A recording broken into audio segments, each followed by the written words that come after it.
Greetings, class. Welcome to week 9. This is the week we're going to begin talking about science fiction.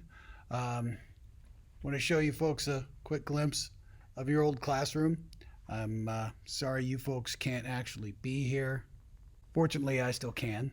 Okay, so I can record these lectures here, which is better than trying to record it in my house where there are tons of people trapped, sheltering in place, etc. So let's jump right into science fiction. We want to kind of talk about what science fiction is and what we're going to be dealing with in this class, because some of you probably have some preconceptions of what movies are science fiction and what aren't, and that might differ a little bit from the way I teach this class a little bit. So first of all, what is science fiction? First of all, it has to have something to do with science. You can't have a science fiction film without science. Now, there are lots of movies that take place in space and have aliens and things like that, but they don't ever really deal with the science. And I'm going to be excluding those from this class just because they don't follow the number one rule, which it has to have something to do with science. We'll talk more about that later and what films I'm talking about. So first of all, what is science? Well, most of you probably went through school and studied some science, so there are a few different ones you've already studied, but some of the ones that science fiction films are going to deal with in large part are things like technology, robots, computers, spaceships, weapons, and then we jump into biology, physiology, psychology, which can include aliens, space freakouts. People always seem to freak out in space because it's big, cold, and vast. And also time travel induced weirdness. Time travel creates a lot of problems, which we'll be talking about during week 10. So common questions and conflicts that you're going to have in science fiction films are things like, are knowledge and technology at odds with nature and religion? That's a big part. We couldn't really have science until we kind of asked that question the first time, and people weren't really happy with it. And also, does technology corrupt humanity, or does humanity corrupt technology? Don't try to answer that question right now, because after we've watched a few films in this class, you're going to see that there are different ways of answering that. So the origins of science fiction, where did science fiction come from? First of all, in order to have science fiction, you had to have like an idea of what science even was in the first place. It took us a while to get there. So some examples of literary early science fiction, Mary Shelley's Frankenstein, which also is one of our first horror novels as well. It's also science fiction. He's a mad scientist after all. Jules Verne, who was one of our first sci-fi genreists, 20,000 Leagues Under the Sea, The Mysterious Island, all sorts of adventure stories with technology. H.G. Wells and The Time Machine, he was another genreist as well, pretty much focused entirely on science fiction. We'll talk about him a little bit in a second as well. Edgar Rice Burroughs, Princess of Mars, he also wrote some sci-fi in addition to writing straight up adventure stories. He also did the Tarzan series as well. So some early cinematic science fiction films. There's, of course, George Méliès's A Trip to the Moon from 1902, one of the earliest films just in cinema history, but also the first science fiction film. I'll try to include a link to this so you folks can see at least a little bit of what it's about. It's quite an interesting film for its time. Fritz Lang's Metropolis from 1925, which was an early utopia, dystopia. And then H.G. Wells, once again, with Things to Come, which was a screenplay he wrote based on the original novel. And this is an interesting film because it was made in 1936, right before World War II, and it was very, very different from any science fiction that came after that. So other examples of science fiction that you may have heard of or that were quite famous at the time, The Day the Earth Stood Still, the original version from the 1950s, War of the Worlds, Forbidden Planet, Invasion of the Body Snatchers, all those from the big science fiction boom of the 1950s, which are very, very we'll talk about those a little bit later, but they're very different from the opinion of science that came before that. And we'll talk about why later on in the class. So our subject of today and the film we're going to be watching is Flash Gordon. Okay. Now, if you take a look at these images here, Flash Gordon didn't necessarily begin as a TV show or a movie or anything like that. It had kind of a literary origin as well, so adventure magazine pulps and things like that, and then also comic strips, and that's where it came from.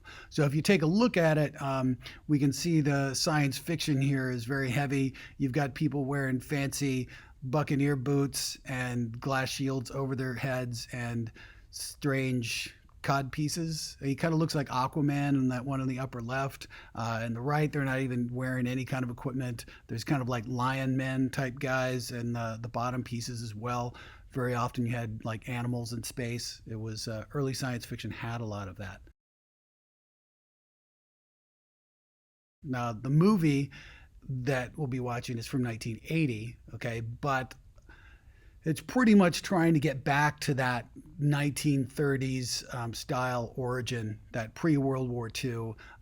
So there's a lot of that going on in this film. You can definitely tell by the way people behave, some of their costumes and things like that. But there are a few modern updates as well, it being, late 70s, early 80s. So in this case, Flash was a football player. I think he was a polo player. And I think I got that from a student from last semester. He was a polo player in the original version. And also the soundtrack by Queen. Many of you have probably have heard some of the music from Flash Gordon, even if you haven't seen the film. So a synopsis of this, very typical for a sci-fi adventure story. Kidnapped and strapped into an experimental rocket, Flash Gordon must battle the minions of Ming the Merciless to decide the fate of Earth. And you may be wondering why Ming the Merciless is called that. Definitely some kind of anti-Asian sentiments thrown in there, which were very common back in the 1930s. So very typical for your kind of what I call primitive sci-fi. Now, one thing that's interesting about this is George Lucas, ironically, originally planned to make his own version of Flash Gordon, but he ran into some obstacles, some problems, probably getting the rights. The original, whoever owned the rights to the story probably didn't necessarily agree with some of the changes that George Lucas was trying to make, and numerous other things when you're trying to adapt things. So he decided to make his own thing, which ended up being Star Wars. So who knows what would have happened if George Lucas had actually made Flash Gordon instead of making Star Wars. The entire world would have been different. So our discussion questions for this week. Number one, what elements of science fiction does this film contain? I want you to look for the specific science bits in this, okay? And then following up on that, why could the science in this film be considered primitive or naive? And what is the reason for this? And we've already talked about that a little bit, but see if we can try to reason why that might be the case. Number two, what other genres does this film mix with sci-fi? Hint, there's a few of them in there, so let's try to pick those out. Number three, is this film meant to be taken seriously? Why or why not? Which has a lot to do with its reception in 1980. Okay.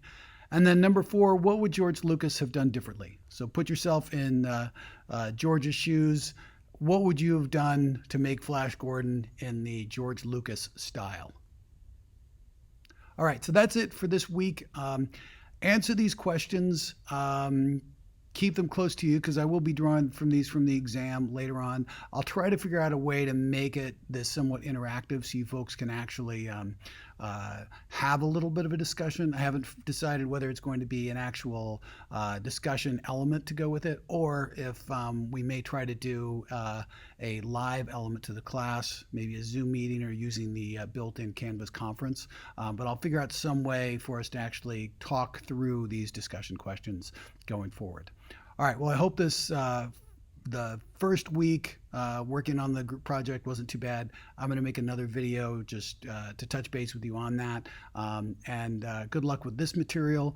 The link for Flash Gordon should be going up very soon, hopefully by this Monday when I should have all this stuff built. Now, where's this stuff going to be located? Let me show you real quick, just so you know. And you folks probably have a pretty good idea already, but let me just take you there.